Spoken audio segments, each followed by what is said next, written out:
Hello there, welcome to part 3. If you've been waiting for part 3, the wait is over. I had a really bad sore throat that lasted 5-6 weeks. It was horrible. Hence why I did not upload any videos for the last couple of months. But here we go, part 3, the wait is over. My throat is doing much better. In the previous video, so part 2, I covered the tasks that need to be performed in order to create or run a set of accurate management accounts. Things like wages journals and reconciliations. There are other tasks that can be performed and should be performed before running a set of management accounts, but they come under advanced accounting. So I didn't cover them in the slide. If you're watching this and following this course on my website, those other tasks are listed. So there's a huge advantage to reading and watching this on my website, is there's much more material, it's much more substantial. So other tasks that should be performed before running a set of management accounts are things like accruals, prepayments, depreciation, stock adjustments. You can learn about all those things on my website. They're not covered in this course because, like I said, they're advanced accounting, but those adjustments should be done. Any questions, let me know below. So this is part 3. What will we be doing in part 3? We'll be looking at the first financial statement in a set of management accounts, and that is the profit and loss statement, which really is the key document, the key financial report, the key statement within a set of management accounts. All management accounts contain this report. So what is it? What is a profit and loss statement? It is a financial statement that shows the overall profit or loss of the entity for a selected period. So if you're doing monthly management accounts, then the profit and loss statement will show the profit or loss for the month that you're reporting on, or it could be a quarter. Okay. What does it actually show though? It shows the sales, it shows the cost of sales, it shows the expenses, and then the profit and loss. And that will make more sense as this video goes on, because we'll look at a profit and loss statement and we will create one together. Sometimes the profit and loss statement is called a P&L. So that's like the abbreviation P&L. Sometimes it's called an income statement. That refers to a profit and loss statement. So an income statement, I hear that term more and more. In my accounting career, that's becoming more common. A term is the income statement rather than profit and loss statement. It may also be referred to as the statement of comprehensive income. Okay, so what does a profit and loss statement look like? It looks like this. This is a standard P&L. So we have the entity's name at the top, the date of the profit and loss statement, heading, and then we have our sales, we have cost of sales, we have a gross profit figure, our expenses or overheads, and then a net profit figure. So this is a bog standard profit and loss statement or income statement or statement of comprehensive income. Let's break this down. So if this is for a month, let's say it's for the month of December, this would be the total sales at the top for the month of December. Sales, turnover, revenue. The next line is the cost of sales. Okay, and this is probably the most complicated part of a profit and loss statement. What are costs of sales? Cost of sales are expenses, are costs that have a direct relationship with providing a sale. Now, to give you some examples, if this particular entity, company, business, whatever it is selling a product, then the cost of sales will be the cost of those products bought for resale. So in this scenario, we paid £15,000 in December for products, and we resold them for £35,500 or dollars or euros, whatever the currency is. So it's the products that we buy for resale. It could also include distribution costs. So if you're buying products and then shipping them, perhaps you have an online website, you're in online retail, the distribution costs, the postage costs could also be the cost of sale. Or if you have some sort of delivery team that goes out in a van and delivers the goods, that would be a cost of sale. So if you're providing products, cost of sales would be the cost of the products and the cost of the distribution. Could be other things too, but they're the most common items for a business that is selling products. If the business is providing a service, then what are the costs of sales? Well, there could be no cost of sales. This could be zero, depending on what the service is that's being provided. But common costs of sales for an entity providing a service are things like subcontractor costs. So if you're paying subcontractors, that would be a cost of sale. Commissions. And then if you're buying products to install as part of your service. So if you are a plumber, the boiler that you buy, that you're going to install, would be a cost of sale. So that's a product that you're buying as part of the service. Okay, cost of sales. Gross profit is sales minus cost of sales. So sales, the revenue, the turnover, minus the cost of sales, gives us a gross profit. So a gross profit figure. This could be displayed as a percentage and be referred to as gross margin. But that's covered in a whole other series about financial analysis, another free course on my website, which I suggest you take. So gross profit is sales minus the cost of sales, gives you gross profit. So this is your profit from the sale minus the cost of providing those sales. We then have our overheads or expenses. This could be things like electric, wages, interest charges, bank charges, insurance, stationery, office costs, and the list goes on and on. Fuel. Okay, all the overheads, all the other expenses that are not directly related to sales, providing a sale, would be listed. The gross profit minus all these expenses gives us our net profit, or the overall profit or loss for the period. Make sense? If not, leave a question or comment below and I'll try and help you. So let's create a profit and loss statement. And what I'll do, once we've created this, I will put it on my website and you can download it. It will be in the management accounts course page.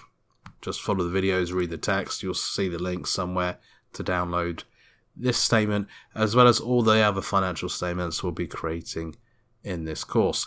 Okay, so we need a name first of all. So let's do example company. Okay, and let's make this bold. Okay, and we need let's do a date. So let's say we're going to be accounting for Q1, quarter 1, which is January 2024 to March 2024. Okay, and then we need a heading up here. Let's center this and do profit and loss statement, or we could call it income statement, whatever. Statement of comprehensive income. Okay, so with the name, with the period being accounted for, reported on, and the title, Profit and Loss Statement. I'm doing this nice and small because this is how I do things. And, we could make it bigger for the purpose of this video, but I do like to keep things quite small. Okay, Profit and Loss Statement. So the first thing we're going to need is the sales total. And the sales total is going to be listed in pounds or dollars, euros. It all depends on the currency of the entity. Obviously, a US company is going to report in US dollars. A UK company is going to report in pounds. Company in the EU is going to report in euros. So our sales for the period, let's just put something in here. Let's do 545,654. Okay, so that is the sales for this entity for January, February, March 2024. We would then have our cost of sales.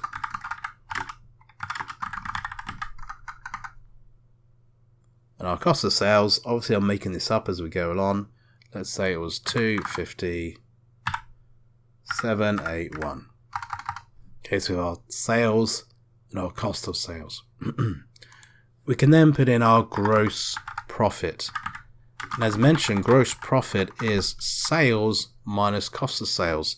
So we can do equals sales minus cost of sales. So you're getting a lesson in Excel here, as well as learning how to create a set of management accounts. So sales minus cost of sales. So equals sales minus cost of sales. Enter. That gives us our figure. Now, as this changes, the gross profit figure will automatically update. So the formula just carries on no matter what we put in here. And that'll be the same for all the formulas that we enter on this statement, but all the statements in this series. Okay, we then have our expenses. So you could total all the expenses together and just put them here as a total, but generally they are broken down. So let's start listing some expenses here. So we could have things like bank charges, and I'm just trying to go through alphabetically some things that we could list. Electric,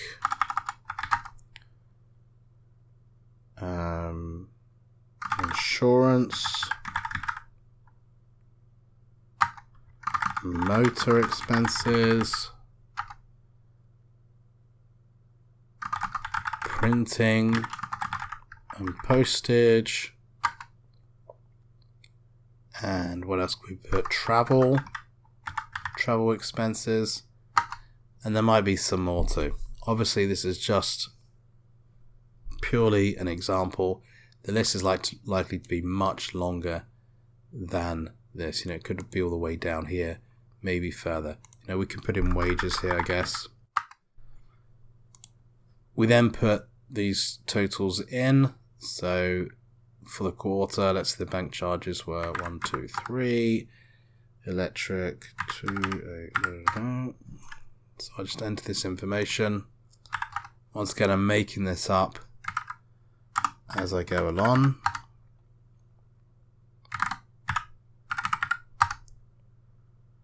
Printing and postage, travel,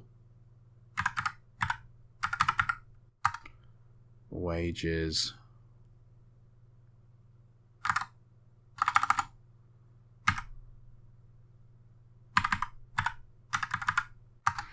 and you could have things like rent, rates, and other expenses listed.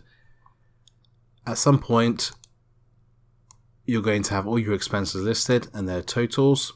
You can then have a total expenses, okay, which is going to be equals sum, S-U-M, open a bracket, click and drag on all the totals here, close the bracket, press enter. That will sum all these up together, total all these up for you. So equals sum, SUM, open the bracket, click and drag on all of these to total them all, close the bracket, press enter. Okay, 168,104. Now once again, as these change, you'll see that the total expenses changes as well. Okay, so here's our total expenses. Now what we can do is if we highlight this column and go to Format Sales, we can click on Accounting here under Number and then put in the currency symbol if we want to before all of these, or put in decimal places. I don't want any decimal places and I don't want the symbol. If I click OK, there we go. Okay, so we have our total expenses. We can now do our net profit, or it could be a net loss. Okay, I'm going to make this bold and underline it. So the net profit is the gross profit minus the total expenses. Okay, so equals the gross profit figure minus the total expenses figure, enter. Then once again, this will update as these figures change. So this is our net profit, and this is our profit and loss statement. It's as simple as that. It's sales, it's cost of sales, and expenses. The sales minus the cost of sales gives us our gross profit. Our gross profit minus our expenses gives us our net profit. Now, why is this statement useful? Why is it needed? Well, it shows if the company or business is actually making a profit or not. It's showing if the business is profitable. If it's not profitable, how much money it is losing. Okay, so the whole point of a business and entity generally is to make money. Okay, and this is a capture for a selected period to see if the business is achieving that goal, if it is actually making any money or not. Now we can also hone in on these figures and see where the money is going. How much are we spending on wages? For the last month, how much did we spend on insurance or traveling costs? So it's also a way to review expenditure and sales and track the performance, track the cost of these items. Now if you want to be really clever, you can add another column here which could be the figures for the quarter previous. Or if we're doing month by month, it could be for the month previous. Or it could be for the same month last year. The whole point of an additional column is you can then compare the data. Are sales up for this month compared to the previous month? Are our expenses down as planned? Is the profit higher or lower in January 2024 than it was January 2023? So the more data you have, the more you can analyze. Okay, so it could be worth having additional columns to compare the reporting period's information, figures, performance with the performance of a previous period. Now, one of the advantages to using accounting software is you can do all that at a click of a button. Okay, so I love accounting software. I love QuickBooks, Sage, Xero. I can train you on all of them for free on my website. There's free courses on them. On those software packages, I can click a few buttons. I can create a profit and loss statement for a selected period, and I can add, at a click of a button, comparison columns and see how a business is performing. Okay, some people think the whole point of a profit and loss statement is for taxation. Okay, this is our profit. How much tax do I need to pay? Obviously, that is one reason, just one reason for having a profit and loss. Evaluating performance, doing financial analysis is another reason, and a big reason to do these management accounts. Okay, is to evaluate review how things are going. So this is financial statement number 1, the profit and loss statement, the income statement, the statement of comprehensive income. Any questions, let me know. You can download this, you can follow along on my website. I'll speak to you in part 4.